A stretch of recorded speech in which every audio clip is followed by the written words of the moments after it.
Hello, my name is AJ, and I'm here to talk about the Chauvet Foot-C 2.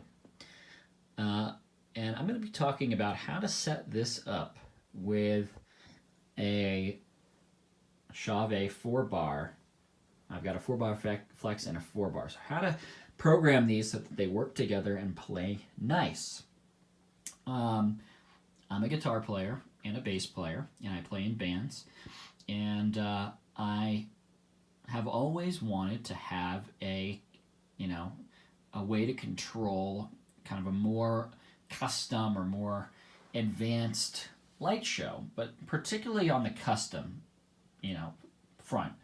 I want to be able to design the look of it. And when I first read about the Foot-C 2, that seemed like, hey, that's going to be a really interesting idea. That's something that could work for me. But one thing that I kind of got hung up on was it is marketed as, well, let me back up real quick. So this device is a 36-channel DMX controller, but it's marketed as working with up to 6 fixtures. So this is my first DMX controller that I've ever owned, proper DMX controller. And these are my first DMX lights. I had a chaser. I have a chaser pack, a light chaser pack. But I had never had LED lights, nothing like that. And so I'm a real beginner. And the information that's out there makes it sound like this is only going to work with 6 lights, and those lights can have up to 6 channels. Otherwise, it's not going to work. It's going to be a problem or something like that. And there was nothing out there that really said, that's true, but there's workarounds. And I started reading about DMX and thinking, that doesn't make sense. I don't think that that's totally right. And what I'm talking about is that these 4 bars here, they can work in 2 modes, right? They work in a 3-channel mode, and 3-channel mode pretty much means that you've got a red, green, and a blue channel, and you can tune it, but all the lights do the same thing. So that's really not that interesting, right? You're going to have your lights, doing different, all the same colors. Maybe each bar is a different color, but it's really not very interesting in terms of lighting. So the other option is operate them in 15-channel mode. But the problem is these work with fixtures that go up to 6 channels.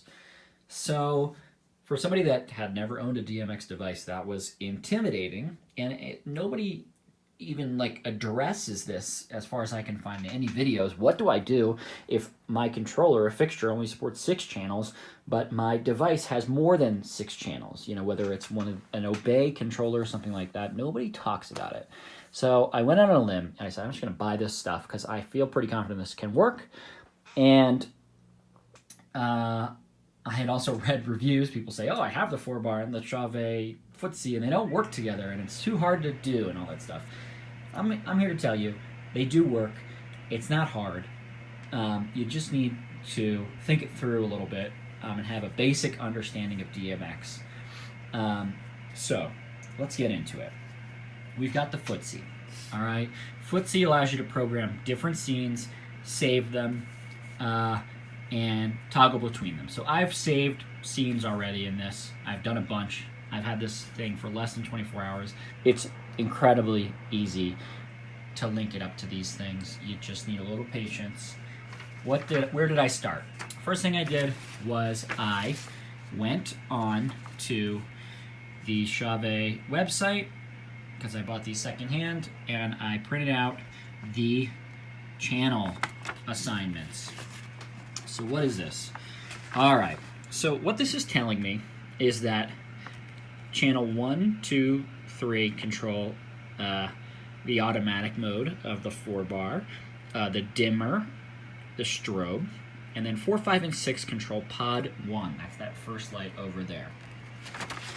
And then, So in order for me to start using that stuff, first thing I need to do is put this into program mode by holding down the program button so that the light turns red. Now I'm in program mode. Next thing I need to do is turn on fixture 1. You can see it's got a blue light, fixture 1 is on. So what that means is now my knobs over here are controlling channel 1, 2, 3, 4, 5, and 6. So channel 1 is these automatic modes. So I can start to turn my thing here, and you'll see this thing starts to light up and get very excited. And the more I turn it, it actually tells me the different channel values that I'm at. The light's doing its thing. All right, I'm going to turn that down. Now, 4, 5, and 6. We already talked about that. Does pod 1, red, green, blue. So I can start to turn those, and it should turn that one on. You'll notice it's not. That's because channel 2 is the dimmer. I need to make sure the dimmer is up. And now my red is working individually, and I can put in some green there, some blue. I know it's hard to see, but this is really more about the controller, less about the light. Cool. Great. Now, what do I do if I want to do that one? Pod 2. This is where it gets tricky. Sort of, not really, but you can see pod 2 here is 7, 8, and 9. Channel 7, 8, and 9. But, oh no, I don't have a channel 7. Crap. What do I do? Don't worry, it's really easy. You turn off your first fixture. You turn on your second fixture. Because what that does is that moves up the numbers that these knobs correspond to. Now, this one corresponds to 7, 8, 9, 10, 11, 12. So when I go and turn my fader 1 here, knob 1, which is to channel 7, oh my gosh, red starts coming on. Now I may have inadvertently tapped, they are sensitive, the blue knob, and that's why this one started to come on. But you can see that I am now controlling these guys all individually. And I have this one set up so that it starts, these operate in 15, they're set up in 15 channel mode. So this is channels 1 through 15. I have this one set up to start at channel 16. And channel 16 doesn't really matter. Here's my other 4-bar flex. This is just telling me what buttons I have to push and what knobs I have to turn to do what. That's what my notes here on the side say. So let's just turn on fixture. Well, I'm going to need to do fixture 3, which has my dimming. That's this one. I'm just going to turn it up. I'm going to turn off fixture 3. Go to fixture 4. And now I've got my lights coming on. I mean, are you kidding me? When I realized that this was going to work, I was like ecstatic, let me tell you. Okay, so that's how we get around the limitation of this 6-channel thing. And guess what? So they're both 15. All together, you're looking at 30 channels here to control this. Well, this is 36 channels. I've got an extra 6 channels I can work with. I don't even have something to plug into it, but I could. I can get more. I can expand this. I could also, if I wanted these to do the same thing, I could set this instead of the starting address at DMX 16, I could set it at DMX 1. They'll do the same thing. And then I can add in more other cool fixtures to my light show and program all kinds of cool stuff. So if I like it, the scene, I'm going to go to program. I'm going to hit the program button. My screen's going to flash. That tells me it's saved. I can get out of program mode by holding it down. So now it's off. I always turn off my fixtures just for posterity. I can, let's go ahead and I'm going to kind of choose a scene here. So 23, we'll go back. I saved it on 22. So you'll see when I hit enter now, it's going to come on. Boom. A little fade there too.